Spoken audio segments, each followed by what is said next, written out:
Ramzan special আলু দিয়ে 4টি ঝটপট ইফতার আইটেম রেসিপি শেয়ার করব একই ভিডিওতে একই সঙ্গে। আসসালামু আলাইকুম everyone, welcome to Afsara's mini kitchen. আমরা সবাই কিন্তু চাই প্রতিদিনের ইফতারের টেবিলে একটু ভিন্ন ভিন্ন রকমের কিছু থাকুক, আর তাই আমি আপনাদের সঙ্গে এমন কিছু রেসিপি শেয়ার করেছি যেগুলো তৈরি করা অনেক বেশি সহজ, দেখতেও অনেক লোভনীয় আর খেতেও অনেক বেশি মজাদার। প্রথমেই তৈরি করব ক্রিসপি পটেটো রোল সমোচা। প্রথমে আমি ময়দার খামিরটা তৈরি করে নিব। একটা বোলে নিয়ে নিচ্ছি 1 কাপ ময়দা, সঙ্গে দিয়ে দিচ্ছি হাফ চা চামচ লবণ, দিয়ে দিচ্ছি 2 টেবিল চামচ তেল। এবার এই সব কিছুকে আমি প্রথমে একটু ভালোভাবে মিশিয়ে নিব। 1 কাপ ময়দা থেকে বেশ অনেকগুলো সমোচা তৈরি হবে, তাও যদি আপনারা চান আরও কমিয়ে বা বাড়িয়ে নিতে পারেন ময়দার পরিমাণটা। এবার নর্মাল টেম্পারেচারের পানি দিয়ে একটা ডো তৈরি করে নিব। পানিটা একসঙ্গে দিব না, অল্প অল্প করে দিব আর মেশাতে থাকবো। নর্মালি রুটি পরোটা তৈরি করার সময় যেভাবে ডোটা তৈরি করা হয়, এই ডোটাও কিন্তু ঠিক সেভাবেই তৈরি করব। ডোটা তৈরি করতে আমার প্রায় হাফ কাপের মতো পানি লেগেছে, তবে আপনাদের আরও কম বা বেশি লাগতে পারে। আমার এখানে ডোটা তৈরি করা হয়ে গেছে। এবার এই ডোটাকে আমি ঢেকে রেখে দিব 10 মিনিটের জন্য। আর এভাবে 10 মিনিট রেস্টে রাখলে কিন্তু ডোটা অনেক বেশি সফট আর মসৃণ হবে। এখন আমি আলুর পুরটাকে রেডি করে নিব। একটা মিক্সিং বোলে নিয়ে নিচ্ছি 2টা সিদ্ধ করা আলু। আলুগুলোকে ছোট ছোট টুকরো করে আমি সিদ্ধ করে নিয়েছি। এখন এই সিদ্ধ করা আলুগুলোকে আমি খুব ভালোভাবে ম্যাশ করে নিব। আপনারা আপনাদের সুবিধা মতো যে কোনোভাবে আলুগুলোকে ম্যাশ করে নিতে পারেন, তবে খেয়াল রাখতে হবে আলুর মধ্যে যেন কোনো বড় টুকরো না থাকে। এবার আমি এখানে দিয়ে দিব 2 টেবিল চামচ কর্নফ্লাওয়ার, দিয়ে দিচ্ছি হাফ চা চামচ লাল মরিচের গুঁড়া, কালো গোলমরিচের গুঁড়া দিয়ে দিচ্ছি 1/4 টিস্পুন, ধনিয়া গুঁড়া দিয়ে দিব 1/4 টিস্পুন, দিয়ে দিব ভাজা জিরার গুঁড়া 1/4 টিস্পুন, আদা গুঁড়া দিয়ে দিব হাফ চা চামচ, রসুন গুঁড়া দিয়ে দিব হাফ চা চামচ। যদি আদা রসুনের গুঁড়া আপনাদের হাতের কাছে না থাকে তাহলে কিন্তু আপনারা চাইলে বাদ দিতে পারেন। লবণ দিয়ে দিচ্ছি 1/4 টিস্পুন, দিয়ে দিচ্ছি চিলি ফ্লেক্স 1/4 টিস্পুন। ঝালের পরিমাণটা যদি কমিয়ে খেতে পছন্দ করেন তাহলে চিলি ফ্লেক্সটা বাদ দিতে পারেন। এখন এই সব কিছুকে আমি খুব ভালোভাবে মিশিয়ে নিচ্ছি। সমোচার জন্য আমাদের আলুর পুরটা তৈরি করা হয়ে গেছে। এবার এই পুরটাকে আমি একটা সাইডে রেখে দিব। প্রায় 10 মিনিটের মতো রেস্টে রাখার পর কিন্তু এই ডোটা এখন অনেক বেশি সফট আর মসৃণ হয়ে গেছে। এবার এখান থেকে কিছুটা ডো নিয়ে আমি একটা ভারী আর একটু বড় সাইজের একটা রুটি বেলে নিব। নর্মালি রুটি পরোটা আমরা যেভাবে পাতলা করে তৈরি করি, এই রুটিটা তার থেকেও একটু ভারী করতে হবে আর একটু বড় করে বেলতে হবে।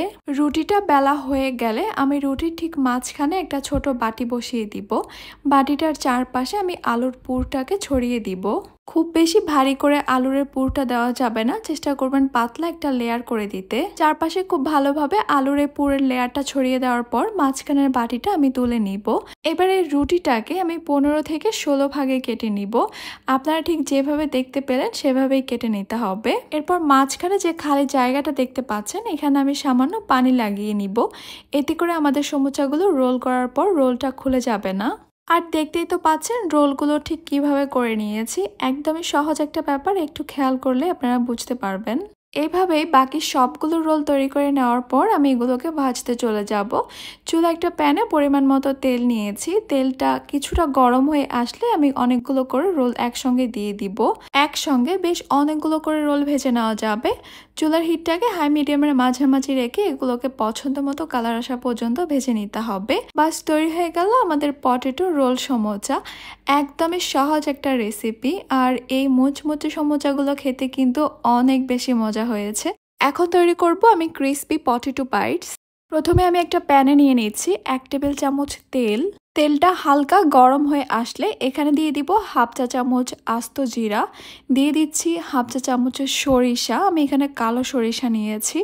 এরপর এখানে দিয়ে দিচ্ছি হাফ চা চামচ সাদা তিল, চিলি ফ্লেক্স দিয়ে দিচ্ছি হাফ চা চামচ। এরপর চুলার হিটটাকে একদম লোতে রেখে আমি কয়েক সেকেন্ডের জন্য এগুলোকে একটু ভেজে নিচ্ছি। খেয়াল রাখতে হবে এগুলো যেন কোনোভাবেই পুড়ে না যায়, শুধুমাত্র সুন্দর একটা ফ্লেভার বের হওয়ার জন্য এগুলোকে একটু ভেজে নিচ্ছি। এরপর এখানে দিয়ে দিব আমি 2 কাপ পানি। সবকিছুকে ভালোভাবে নেড়ে চেড়ে পানিটা ফুটে ওঠা পর্যন্ত অপেক্ষা করতে হবে। এবার দিয়ে দিচ্ছি এখানে আমি হাফ চা চামচ লবণ। লবণটাকে ভালোভাবে মিশিয়ে নিচ্ছি। পানিটা ভালোভাবে ফুটে উঠলে এখানে এবার দিয়ে দিয়ে দিব আমি 1 কাপ সুজি। সুজিটা আমি একসঙ্গে দিব না, অল্প অল্প করে দিব আর মিশাতে থাকবো। 1 কাপ সুজির জন্য এখানে আমি 2 কাপ পানি নিয়েছি। সুজির পরিমাণটা যদি কমিয়ে নেন তাহলে কিন্তু পানির পরিমাণটাও কমিয়ে নিতে হবে। কিছু সময়ের মধ্যেই দেখতে পারবেন এরকম একটা ডো তৈরি হয়ে গেছে, আর এই ডোটা কিন্তু প্যানের গায়ে লেগে আসছে না। এরপর এই ডোটাকে আমি চুলা থেকে নামিয়ে একটা প্লেটে তুলে নিব। সুজির ডোটাকে এভাবেই রেখে দিব কিছুটা ঠান্ডা হয়ে আসার জন্য, তবে একদমই ঠান্ডা না, হালকা গরম থাকা অবস্থায়। এবার আমি এখানে দিয়ে দিব সিদ্ধ করা আলু। আলুটাকে আমি এভাবেই গ্রেট করে দিচ্ছি, এতে করে আলুর আর কোনো বড় টুকরো থাকবে না, খুব ভালোভাবে মিশে যাবে। আমি এখানে একটা আলুই দিলাম, আপনারা চাইলে কিন্তু এখানে 2টা আলুও দিতে পারেন। এরপর এখানে দিয়ে দিব আমি 1/2 চা চামচ কালো গোলমরিচের গুঁড়া, দিয়ে দিচ্ছি সামান্য লবণ আলুর জন্য, ধনেপাতা কুচি দিয়ে দিচ্ছি 1 টেবিল চামচ। এবার এই সব কিছুকে একসঙ্গে ভালোভাবে মিশিয়ে নিচ্ছি। এভাবে মিশিয়ে নেওয়ার সময় যখন দেখবেন এই ডোটা একটু স্টিকি মনে হচ্ছে, হাতে লেগে লেগে আসছে, ঠিক তখন এখানে দিয়ে দিবেন 2 টেবিল চামচ ময়দা অথবা কর্নফ্লাওয়ার। আবারও সব কিছুকে একসঙ্গে ভালোভাবে মিশিয়ে নিলেই দেখবেন এরকম একটা সুন্দর ডো তৈরি হয়ে যাবে। এবার আপনারা চাইলে এখান থেকে ছোট ছোট লেচি করে আপনাদের পছন্দ মতো শেপের স্ন্যাক্স তৈরি করে নিতে পারেন। আমি এখান থেকে কিছুটা ডো নিয়ে নিচ্ছি। এরপর এই ডোটাকে দিয়ে আমি একটা লম্বা রোলের মতো তৈরি করে নিব। যেহেতু আজকে আমি এই স্ন্যাক্সগুলো পটেটো বাইটের মতো শেপ দিব, তাই আমি এই কাজটা করে নিচ্ছি, এতে করে আমাদের পটেটো বাইটগুলো তৈরি করতে সুবিধা হবে। এবার এখান থেকে একটা করে তুলে একটু হাত দিয়ে সমান করে নিচ্ছি। একদমই সিম্পল আর খুবই সহজ একটা কাজ। এই যে দেখতেই পাচ্ছেন সবগুলোকে আমি এইরকম পটেটো বাইটের মতো করে শেপ দিয়ে দিয়েছি। সবগুলো তৈরি হয়ে গেলে এবার আপনারা চাইলে কিন্তু ঠিক এই অবস্থায় এগুলোকে ফ্রোজেন করতে পারেন। একটা এয়ারটাইট বক্সে নিয়ে ডিপ ফ্রিজে রেখে দিতে পারেন প্রায় 2 মাসের মতো। ফ্রিজ থেকে বের করে সরাসরি এগুলোকে ভেজে নিতে হবে। আমি আর আজকে ফ্রোজেন করব না, এগুলোকে আমি ভাজতে চলে যাচ্ছি। চুলা একটা প্যানে পরিমাণ মতো তেল গরম করে নিয়েছি। তেলটা খুব ভালোভাবে গরম করতে হবে। এরপর আমি একে একে বেশ অনেকগুলো এখানে দিয়ে দিব। একসঙ্গে অনেকগুলো করে ভেজে নেওয়া যাবে। কিছু সময়ের পর এগুলো দেখতে পারবেন একাই তেলের উপরে উঠে এসেছে। এরপর অনবরত নেড়ে চেড়ে এগুলোকে খুব সুন্দর একটা কালার আসা পর্যন্ত ভেজে নিতে হবে। খুব একটা বেশি সময় লাগবে না, 3 থেকে 4 মিনিটের মতো সময় লাগবে এগুলো ভাজতে। বাস তৈরি হয়ে গেল আমাদের আলু আর সুজি দিয়ে তৈরি মজাদার ক্রিস্পি স্ন্যাক্স। আপনারা হয়তো এই স্ন্যাক্সগুলো শব্দ শুনেই বুঝে গেছেন এগুলো ঠিক কতটা ক্রিস্পি হয়েছে। আমি একটু ধনিয়া পাতা আর একটু চিলি ফ্লেক্স ছড়িয়ে দিয়েছি, এতে করে খেতে কিন্তু দারুণ লাগবে। একদমই ঝটপট আর কম সময়ে কম উপকরণে তৈরি করে নেওয়া যাবে এই মজাদার এই স্ন্যাক্সগুলো। আলু দিয়ে এখন আমি আরও একটা সমুচার রেসিপি শেয়ার করব। প্রথমে আমি আলুর পুরটা তৈরি করে নিব। এখানে আমি 2টা সিদ্ধ করা আলু নিয়ে নিয়েছি। আলুগুলোকে আমি ছোট ছোট টুকরো করে ভালোভাবে সিদ্ধ করে নিয়েছি। এরপর একটা কাঁটা চামচ দিয়ে আলুগুলোকে আমি ম্যাশ করে নিচ্ছি। আপনারা চাইলে হাত দিয়ে বা আপনাদের যেভাবে সুবিধা হয় ওইভাবে ম্যাশ করে নেবেন আলুগুলোকে। আলুর মধ্যে যেন কোনো বড় টুকরো না থাকে খেয়াল রাখতে হবে। ভালোভাবে ম্যাশ করা হয়ে গেলে এবার এখানে দিয়ে দিব আমি 1 টেবিল চামচ পেঁয়াজ কুচি, দিয়ে দিচ্ছি একটা কাঁচামরিচ কুচি, এরপর দিয়ে দিচ্ছি 2 টেবিল চামচ ধনে পাতা কুচি, কালো গোলমরিচের গুঁড়া দিয়ে দিচ্ছি 1/4 টিস্পুন, 1/2 চা চামচ দিয়ে দিচ্ছি ভাজা জিরার গুঁড়া, 1/2 চা চামচ দিয়ে দিচ্ছি চাট মশলা, আদা গুঁড়া দিয়ে দিচ্ছি 1/4 টিস্পুন, রসুন গুঁড়া দিয়ে দিচ্ছি 1/4 টিস্পুন। আদা রসুনের গুঁড়া যদি আপনাদের কাছে না থাকে তাহলে আপনারা বাদ দিতে পারেন। 1/2 চা চামচ দিয়ে দিচ্ছি চিলি ফ্লেক্স, লবণ দিয়ে দিচ্ছি 1/4 টিস্পুন। এবার এই সব কিছুকে খুব ভালোভাবে একসঙ্গে মিশিয়ে নিতে হবে। সবচেয়ে ভালো হবে মাখিয়ে নেওয়ার কাজটা আপনারা যদি হাত দিয়ে করেন। সব কিছুকে আমি একসঙ্গে খুব ভালোভাবে মিশিয়ে নিয়েছি। এখন কিন্তু আমাদের এই আলুর পুরটা তৈরি হয়ে গেছে। এই পুরটাকে আমরা একটা সাইডে রেখে দিচ্ছি। এবার এখানে ময়দার খামিরটা তৈরি করব। একটা বাটিতে নিয়ে নিচ্ছি আমি 1 কাপ ময়দা। আপনারা চাইলে এখানে আটাও নিতে পারেন, তবে ময়দা দিয়ে করলে সমুচাটা বেশি ক্রিস্পি হবে। এরপর দিয়ে দিচ্ছি এখানে আমি 1/4 টিস্পুন লবণ, তেল দিয়ে দিচ্ছি 1 টেবিল চামচ। সব কিছুকে আমি খুব ভালোভাবে মিশিয়ে নিচ্ছি। ময়দার সঙ্গে তেল আর লবণ খুব ভালোভাবে মিশিয়ে নেওয়ার পর এবার আমি এখানে নর্মাল টেম্পারেচারের পানি দিয়ে দিব অল্প অল্প করে। অল্প অল্প করে পানি দিব আর ভালোভাবে মিশাতে থাকবো।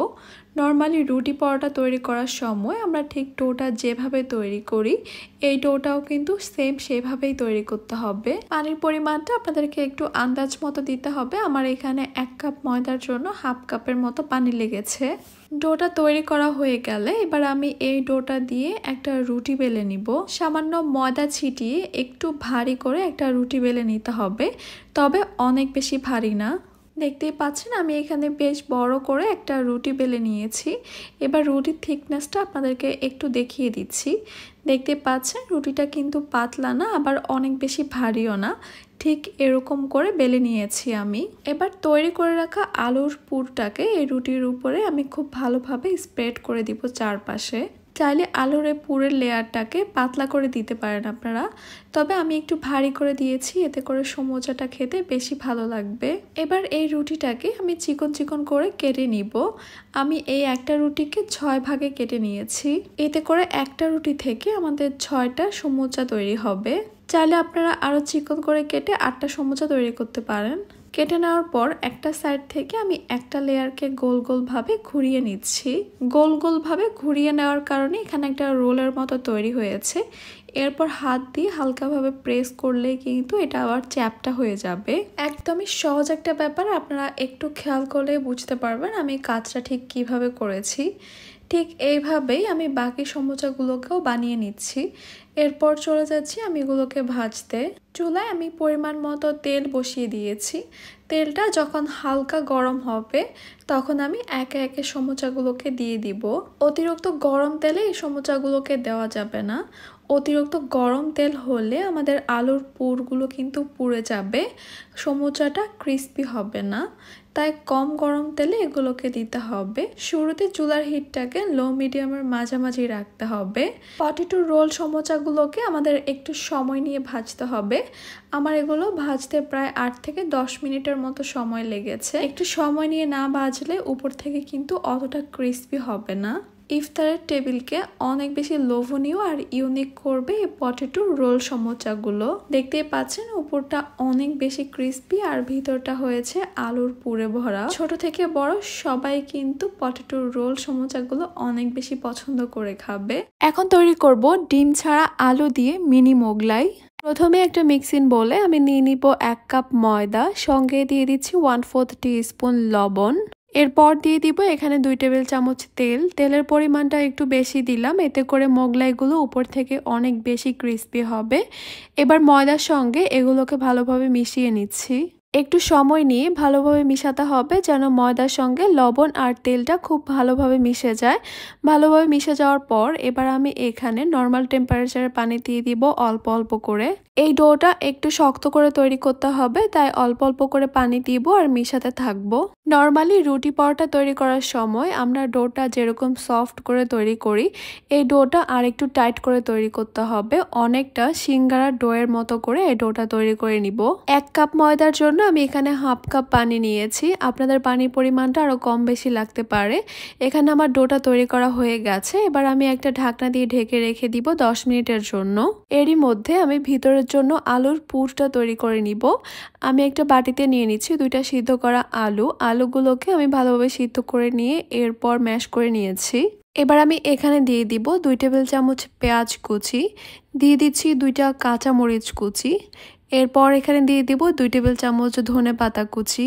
চাট মশলা দিয়ে দিব 1/4 টিস্পুন, ভাজা জিরার গুঁড়া দিয়ে দিব 1/4 টিস্পুন, লাল মরিচের গুঁড়া দিয়ে দিচ্ছি 1/4 টিস্পুন, সামান্য একটু হলুদ গুঁড়া দিয়ে দিলাম কালারের জন্য, লবণ দিয়ে দিচ্ছি স্বাদ অনুযায়ী, দিয়ে দিচ্ছি 1/4 টিস্পুন চিলি ফ্লেক্স। আপনারা কিন্তু চাইলে ঝালের পরিমাণটা কমিয়ে দিতে পারেন অথবা চাইলে যে কোনো একটা মরিচ দিলেই হবে। এবার এই সব কিছুকে একসঙ্গে ভালোভাবে মিশিয়ে নিতে হবে। সব কিছু একসঙ্গে ভালোভাবে মিশিয়ে নিলেই তৈরি হয়ে যাবে আমাদের মোগলাইয়ের জন্য আলুর পুর। এটাকে আমি একটা সাইডে এখন রেখে দিব। এইদিকে 10 মিনিট ঢেকে রাখার কারণে কিন্তু এই ডোটা একটু সফট হয়েছে আর মসৃণ হয়েছে, তবে অনেক বেশি সফট না। এবার এখান থেকে আমি ছোট ছোট করে লেচি করে নিব। এবার এই লেচিটা দিয়ে আমি লম্বা করে একটা রুটি বেলে নিচ্ছি। রুটিটা একদম পাতলা করব না, আবার অনেক বেশি ভারীও করব না, আপনাদেরকে একটু দেখে বুঝে নিতে হবে। এবার এই রুটির ঠিক মাঝখানে আমি দিয়ে দিব তৈরি করে রাখা আলুর পুর থেকে কিছুটা আলুর পুর। এখানে আমি একটু বাড়িয়ে দিলাম, কারণ বাড়িয়ে দিলেই খেতে বেশি মজা লাগে। প্রথমে একটা সাইড থেকে একটা ভাঁজ দিয়ে দিলাম, এরপর আমি সামান্য পানি লাগিয়ে নিচ্ছি। এরপর অন্য সাইডটাকে এনে এই সাইডের উপরে আমি একটু চেপে বসিয়ে দিচ্ছি। বাকি যে দুইটা সাইড আছে এই দুইটা সাইড থেকে যে কোনো একটা সাইড আমি এই পাশে আবারও ভাঁজ দিয়ে দিব। বাকি যে একটা সাইড আছে এটাকে কিন্তু আমি এই পাশে ভাঁজ দিব না, আমি উল্টা করে নিয়ে এরপর ভাঁজ দিব। আর ভাঁজ দেওয়ার সময় কিন্তু অবশ্যই একটু পানি লাগিয়ে দিবেন, তা না হলে কিন্তু তেলে ভাজার সময় খুলে যেতে পারে। চাইলে 4টা ভাঁজই এক পাশেই দেওয়া যেত, তাহলে কিন্তু আলুর যে পুরটা আছে সেটা একদমই নিচে পড়ে যেত আর ময়দার খামিরটা অনেক ভারী হয়ে যেত, ক্রিস্পি হতো না। তাই আমি এভাবে উল্টে আরেক পাশে দিয়েছি। খুবই সহজ একটা ব্যাপার, আমার মনে হয় আপনারা বুঝে গেছেন আমি কিভাবে তৈরি করেছি। এবার এগুলোকে আমি ভাজতে চলে যাব। আলুর এই মিনি মোগলাইগুলোকে ডুবো তেলে ভাজতে হবে, আর এগুলো দেওয়ার সময় কিন্তু তেলটা একদমই কম গরম হতে হবে। অতিরিক্ত গরম তেলে দিলে কিন্তু দেওয়ার সঙ্গে সঙ্গে এগুলোর মধ্যে কালার চলে আসবে, এগুলো একদমই ক্রিস্পি হবে না। চুলার হিটটাকে লো মিডিয়ামের মাঝামাঝি রেখে এগুলোকে একটু সময় নিয়ে ভাজতে হবে। আমার প্রায় 10 মিনিটের মতো সময় লেগেছে, আর এই 10 মিনিটের মধ্যে কিন্তু আমি বেশ কয়েকবার এগুলোকে এপাশ ওপাশ করে উল্টে পাল্টে দিয়েছি। লো মিডিয়াম আছে প্রায় 10 মিনিটের মতো ভেজে নেওয়ার পর এগুলোর মধ্যে খুব সুন্দর একটা কালার চলে আসছে। এবার আমি এগুলোকে তেল ঝরিয়ে তুলে নিচ্ছি। বাস তৈরি হয়ে গেল আমাদের ডিম ছাড়া আলুর মিনি মোগলাই। এবার আমি আপনাদেরকে একটা ভেঙে দেখাচ্ছি, দেখতেই পাচ্ছেন উপরটা কতটা ক্রিস্পি হয়েছে। আশা করছি আমার আজকের এই সবগুলো ইফতার রেসিপি আপনাদের কাছে খুবই ভালো লেগেছে, সহজও লেগেছে, আর আপনাদের কাজেও আসবে। তাহলে আজকে এই পর্যন্তই। সবাই অনেক বেশি ভালো থাকবেন, সুস্থ থাকবেন, সবাই সবার জন্য দোয়া করবেন। আল্লাহ হাফেজ।